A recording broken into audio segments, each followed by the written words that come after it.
Misna tak menoleh lagi. Ia meninggalkan rumah Rani dengan langkah tergesa, langsung naik ojek yang mangkal di depan gang kecil itu. Dari Jalan Sukajadi, lampu berubah hijau.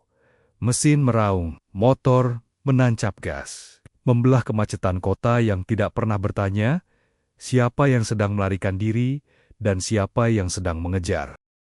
Ia bergegas menyusuri geng-geng kecil yang menghubungkan kompleks perumahan dengan Jalan Sukajadi. Ia tak menoleh, tujuannya hanya satu, menjauh dari rumah Narita. Sandal pinjaman dari Rani terasa sempit dan tidak pas. Rok hitam panjang yang tebal seperti menahan langkahnya. Pahanya masih nyeri saat digerakkan, telapak kakinya perih terkena kerikil. Nafasnya memburu, bau comberan yang tadi sempat ia bersihkan masih terasa samar di ujung hidungnya. Gang itu seperti tak berujung. Berbelok, belok lagi, terus belok. Seperti tikus yang dikejar kucing. Saat akhirnya ia keluar ke jalan besar, suara kendaraan di Jalan Sukajadi terasa seperti kembali ke dunia nyata. Ia melihat beberapa ojek menunggu. Kang, stasiun Bandung. Cepet ya. Motor melaju. Misna memeluk tas kecilnya erat, menunduk, berusaha tak menarik perhatian. Di persimpangan Pasir Kaliki, lampu merah memaksa mereka berhenti. Refleks ia menoleh. HRV, abu-abu. Plat yang ia kenal, siluet yang ia hafal. Om Narita, darahnya seperti membeku. Kang, maju, maju. Please, itu om saya. Lampu berubah hijau. Motor langsung menancap gas. Di balik kaca mobil, Narita tampak hendak membuka pintu. Namun klakson kendaraan di belakang memaksanya tetap di tempat. Kakinya yang terluka tak mampu bergerak cepat. Ia hanya bisa melihat Misna menjauh. Namun Misna sadar, arah mereka sama menuju stasiun. Kang, belok kiri, lewat gang aja. Motor masuk jalan tikus. Misna terus menoleh ke belakang, memastikan tak ada HRV mengikuti. Ia tak tahu bagaimana jalan kecil itu, hanya berharap menghilang dari pandangan. Stasiun menyambut Misna dengan kebisingan yang justru menenangkan. Di tengah teriakan pedagang dan suara koper diseret tergesa, ia mencari sesuatu yang sederhana, yaitu penampilan yang tidak mencurigakan. Di sebuah lapak baju bekas, seorang kakek duduk di kursi plastik biru yang tampak lebih tua dari umurnya. Kakek itu menatap Misna sebentar, lalu tersenyum seperti sudah tahu ukuran hidup orang. Cari yang bisa bikin mantan nyesel atau bikin ibu mertua bangga, Neng? Diskon 2.000 kalau jawab jujur. Misna tidak menjawab. Ia hanya menunjuk celana jeans ukuran W25. Wah, ukuran langka itu, Neng. Itu jeans kalau dipakai, mantan bisa minta balikan. Ia mengangkat celana itu tinggi-tinggi. 40.000. Murah. Ini celana bukan bekas. Cuma pernah punya masa lalu. Misna mengangguk tanpa menawar. Kakek itu sedikit terdiam. Biasanya orang menawar sampai harga turun dan harga diri ikut goyah. Sepasang sepatu kets putih baru menarik perhatian Misna. Kakek kembali berbicara. Semangat seperti komentator bola. Sepatu ini larinya kencang. Nah, cocok buat yang mau mengejar cita-cita atau dikejar nasib. 45.000. Tali gratis. Doa tambahan 5.000. Misna menyerahkan uang tanpa senyum. Dari tumpukan belakang, kakek itu mengeluarkan tas selempang coklat bermotif Gucci. Ia berdehem dramatis. Nah, ini andalan saya. Tas Gucci, rasa percaya diri. 70.000. Asli niat bagusnya. Ia mendekatkan wajahnya.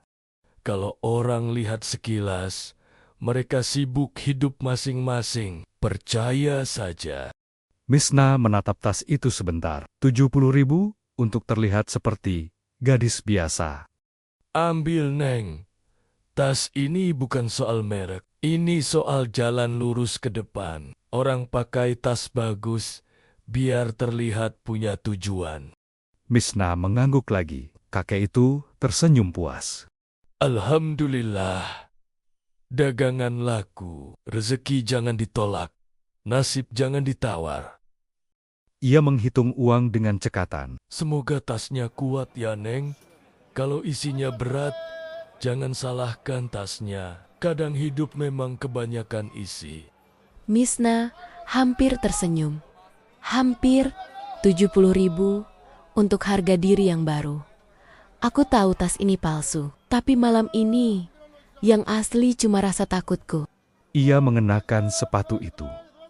Mengikat talinya kuat. Sekarang kakiku punya pelindung. Padahal yang ia lindungi bukan kaki, tapi sisa keberanian.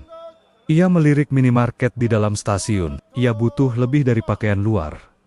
BH, celana dalam, sisir, handuk kecil. Hal-hal kecil yang membuat seseorang terasa manusia lagi. Di dalam dompet kecilnya, uang itu masih ada tidak banyak. Tapi cukup. Ia menarik napas pelan. Ingatannya melayang saldo ATM-nya masih ada sekitar 3 jutaan. Cadangan yang menenangkan, sekaligus mengingatkan bahwa langkah ini bukan tanpa risiko. Masih aman. 350.000 untuk tiket kereta. Harusnya cukup. Tenang. Asal sampai tujuan dulu. Stasiun selalu terlihat sibuk, tapi bagi seseorang yang sedang lari, setiap orang terlihat seperti ancaman. Jangan lihat ke belakang. Jangan panik. Kamu bukan siapa-siapa di sini. Pengumuman keberangkatan terdengar samar, terputus-putus oleh gema atap baja. Langkah kaki saling bersahutan. Koper-koper diseret di atas lantai keramik. Di kejauhan, suara kereta bergetar panjang seperti napas yang ditahan. Ia berjalan pelan. Di tangannya, kantong belanja Royal Mart bergoyang ringan. Tas hitam terselempang di bahunya. Wajahnya tenang. Terlalu tenang. Tapi di matanya, ada sesuatu yang belum selesai. Tiket itu sedikit bergetar di sela jarinya. Ia menyerahkannya. Petugas memindai. Suara kecil. Sederhana, tapi terdengar seperti keputusan. Gerbang terbuka. Detak jantung pelan, bercampur gema stasiun, seolah dunia ikut menunggu. Misna melangkah masuk, satu langkah. Langkah yang terasa ringan di kaki, namun berat di dada. Gerbang tertutup pelan di belakangnya. Suara dunia kembali bergerak. Pengumuman kereta menggema.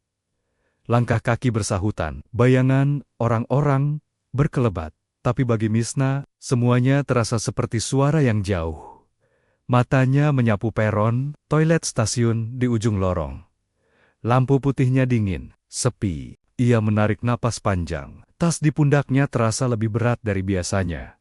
Satu keputusan lagi, satu pintu lagi yang harus dibuka. Misna melangkah ke arah toilet. Tiba-tiba, langkah lain terdengar di belakangnya. Pelan, teratur. Seperti mengikuti, Misna berhenti, tidak menoleh. Detak jantungnya kembali terdengar. Lebih cepat kali ini, suara pintu toilet berderit dan langkah itu semakin dekat. Lanjut ke episode 6.